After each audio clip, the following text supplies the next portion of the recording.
Dumelang Sawubona Habari. This is Voices of Activists from the Minefields of Southern Africa, and I'm Olebogeng Motene.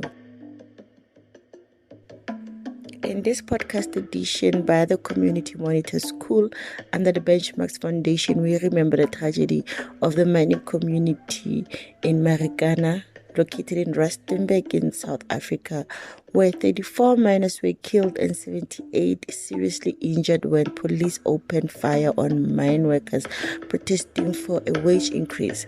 Today, their families are left destitute, and the community of Marikana continues to suffer the destruction from mining operations. We asked the Community Monitor School facilitators to say how activists organizing in communities living near mines were feeling about Marikana 10 years later.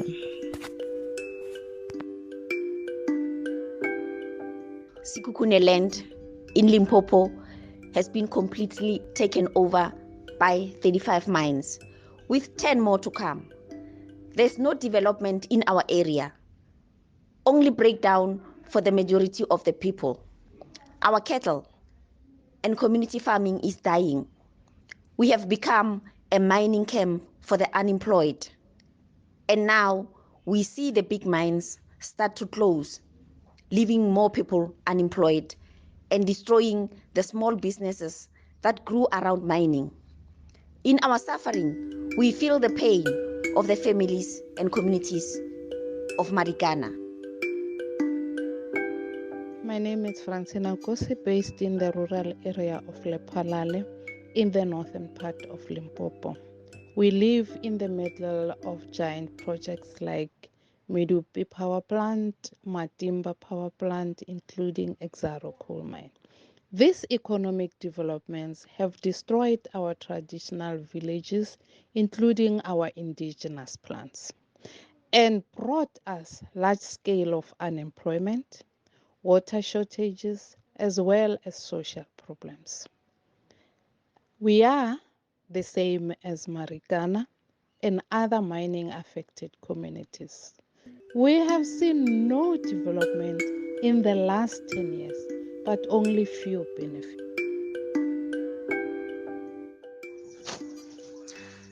My name is Mpho Chale from Masatlaneng in Mokopane, Limpopo province.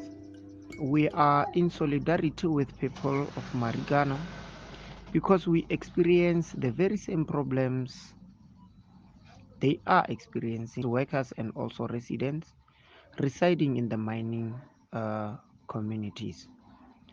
Mines do take away our land without consulting people in our communities.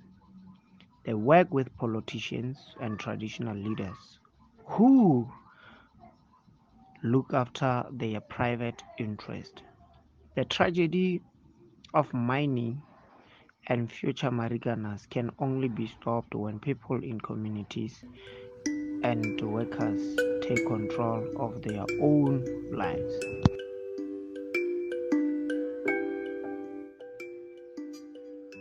I am Mahotla Sifudi from Velkom in the Free State. The area where we live is the living testimony of the aftermath of mining and its devastating legacy. Mining has destroyed our livestock and our agriculture and has left us with toxic mine dumps that pollute our water and further restricts farming in the area. I want to say to the people of Marikana, we are with you in your struggles. My name is Tepo Musi from Klerksdorp in the Northwest Province.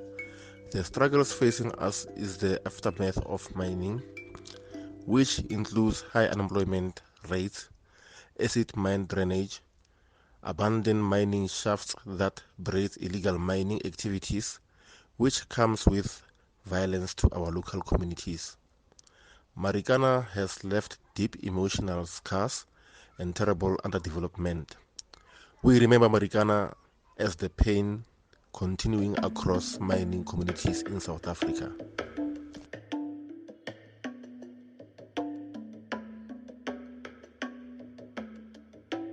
So what can we learn from the tragic experience of Marikana? we asked one of the coordinators of the Community Monitoring School, Matapelo Tubejane, for her views. Mining, from our experience living near mine, is destruction. Destruction of lives of mine workers and their families. Destruction to our soil, air, and water sources. Destruction of our social lives with unemployment, poverty. Mining brings economic and health problems, and in particular makes the lives of women harder. At the same time, we see that the people who are supposed to protect us from mining destruction, the traditional leaders, political and the government leaders, collude with mining corporations to increase their wealth. We see mining corporations extract larger and larger profits, which are exported to rich people all over the world. Marikana is silently happening in our communities every day. The work of activists in the Community Monitoring School is to make sure that the smallest destructive impact of mining on our environment, worker, and community life must be reported for the country and the world to see. In this way, we hope we will prevent another Marikana Massacre.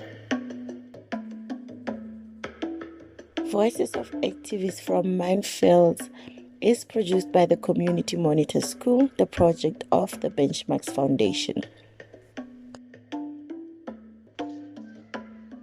Well, that's it for now. Please look out for more of our future podcasts. This is from the Benchmarks Foundation Community Monitoring School. Signing off.